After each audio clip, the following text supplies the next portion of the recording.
வேட்பாளர்கள் பட்டியல் வெளியிடப்பட்டிருக்கிறது. விவரங்களை பதிவு பண்ணுங்க. வணக்கம் ராஜலட்சுமி. தேசிய முற்போக்கு திராவிட கழகத்தின் 2026 சட்டமன்ற தேர்தல் வேட்பாளர் பட்டியல் தற்சமயம் வெளியிடப்பட்டிருக்கிறது. 2020 சட்டமன்ற தேர்தலில் மதச்சார்பற்ற முற்போக்கு கூட்டணியில் தேசிய முற்போக்கு திராவிட கழகத்தின் சார்புடைய கீழ்காண்ட வேட்பாளர் அறிவிப்பு வெளியிட்டிருந்தார் விஜய். அதன் பொதுச் செயலர் பிரேமலதா விஜயகாந்த்.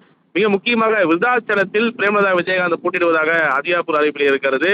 மேலும் தருமபுரியில் டாக்டர் இளங்கோவன் கழக அவைத்தலைவராக இருக்கிறார். சேலம் மேற்கில் குறிப்பாக அழகாபுரம் மோகன்ராஜ் கழக கொள்கை பொறுப்பு செயலாளராக இருக்கிறார். விருதுநகரில் விஜய பிரபாகரர் கழக இளைஞரணி செயலராக இருக்கிறார். மேலும் ஓமலூரை பொறுத்தவரைக்குமே திரு AR இளங்கோவன் சேலம் கிழக்கு மாவட்ட கழக செயலாளராகும். மயிலத்தை பொறுத்தவரைக்குமே திரு எல் வெங்கடேசன் முன்னாள் எம்எல்ஏவாக இருந்தார். அவர் விழுப்புரம் மாவட்ட கழக செயலாளராக இருக்கிறார். பல்லாவரத்தை பொறுத்தவரைக்கும் அனகை முருகேசன் முன்னாள் எம்எல்ஏ செங்கல்பட்டு மாவட்ட கழக செயலாளராக இருக்கிறார். மிக முக்கியமாக திருத்தணியை பொறுத்தவரைக்குமே டி கிருஷ்ணமூர்த்தி திருவள்ளூர் மேற்கு மாவட்ட கழக செயலாளர் இருக்கிறார். குடியாத்தத்தை பொறுத்தவரைக்கும் பிரதாப் அவர் வேலூர் புறநகர் மாவட்ட கழக செயலாளர் இருக்கிறார். போலூரை பொறுத்த வரைக்கும் TP சரவணகுமார் அவர் திருவண்ணாமலை வடக்கு மாவட்ட பொறுப்பாக இருக்கிறார். தொடர்ந்து இதுக்கு முன்பாக ஒரு உத்தேச பட்டியலை வெளியிட்டிருந்தோம். அதில் மிக முக்கியமாக நம்ம தெரிவித்த 90% வேட்பாளர் பட்டியலே வந்திருக்கிறது.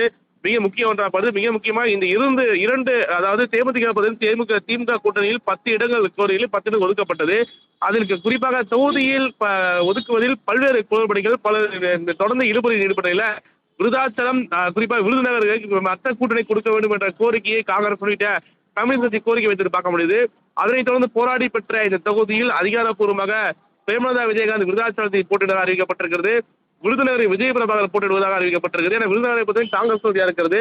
கடந்த முறை குறிப்பாக நாடாளுமன்ற தொகுதியின் தேர்தலின் போது கூட விஜய பிரபாகர் அந்த தொகுதியில் கடுமையாக போராடி குறிப்பாக குறைந்த வாக்கு விசாரணை தோல்வியுற்றது பார்க்க முடியுது.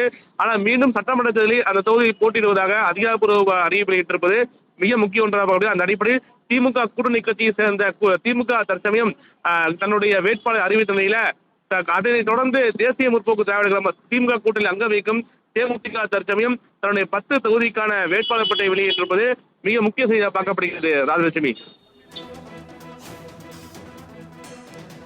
தற்போது இந்த 10 வேட்பாளர்கள் அறிவிக்கப்பட்டிருக்காங்க நௌஷாத். இதுல புதுமுக வேட்பாளர்கள் யாரெல்லாம் இருக்காங்க? மிக முக்கியமாக புதுமுகத்தை பொறுத்தவரைக்குமே இதுல மிக முக்கிய மூத்த நிர்வாகிகள் தான் இதில் கொடுக்கப்பட்டிருக்கிறது. அது அதாவது அழகாபுரம் மோகன்ராஜ் ஏற்கனவே முன்னாள் எம்எல்ஏ இருந்தவர். மேலும் எல் வெங்கடேசன் அவரு முன்னாள் எம்எல்ஏ இருக்கிறார். அழகிய முருகேசன் முன்னாள் எம்எல்ஏ இருக்கிறார். மிக முக்கியமாக அதாவது TP சரவணன் அவர் புதுமுகமாக இருக்கிறார். மேலும் பிரதாப் அவர் புதுமுகமாக இருக்கிறார். அவர் மேற்கு மாவட்ட செயலாளர் கழக செயலாளர் இருந்தாலும் கூட அவருக்கு புதிதாக வாய்ப்பு வழங்கப்பட்டது. கிருஷ்ணமூர்த்திக்கும் புதிதாக வாய்ப்பு வழங்கப்பட்டிருக்கிறது. ஏன்னா கட்சியில் பொறுப்பில் இருந்தாலும் கூட புதுமுகமாக இருக்கிறார். மேலும் டாக்டர் இளங்கோவன் அவர் மருத்துவராக இருக்கிறார். அவருக்கும் அதாவது கழகத்துடைய கட்சி தேமுதிகவுடைய அவைத்தலைவர் இருக்கிறார். அவர் வழங்கப்பட்டிருக்கிறது. மிக முக்கியமாக பார்த்தசாரதி முன்னாள் சட்டமன்ற தலைமை செயலாளர் இருக்கிறார். அவருக்கு வழங்கப்படும் எதிர்பார்க்கப்பட்டது. ஆனால் அவருக்கு இந்த முறை வாய்ப்பு வழங்கப்படாது என்பது மிக முக்கிய செய்தி. ஏனென்றால் தொடர்ந்து பேச்சுவார்த்தையின் போது அவரும் அந்த பேச்சுவார்த்தைக்குள் இடம்பெற்றிருந்தால் முன்னாள் சட்டமன்ற உறுப்பினராக இருந்தார். கடந்த முறை அதிமுக கூட இருக்கும்போது கூட மத்திய குறிப்பாக மிக முக்கியமாக அதிமுக கூட இருக்கும்போது போட்டியிட்டார். ஆனால் அவருக்கு இந்த முறை வாய்ப்பு வழங்கப்படவில்லை. மிக நம்பிக்கைக்குரிய நபராக இருக்கக்கூடிய அவருக்கு வாய்ப்பு வழங்கவில்லை. ஆனால் மாற்று நபர்களுக்கு வாய்ப்பு வழங்கப்பட்டது என்பது மிக முக்கிய செய்தியாக இருக்கிறது. ராஜலட்சுமி, தேமுதிக போட்டியிடும் வேட்பாளர்கள் பட்டியலானது வெளியிடப்பட்டிருக்கிறது. விவரங்களை வழங்கியதற்கு நன்றி நௌஷாத்.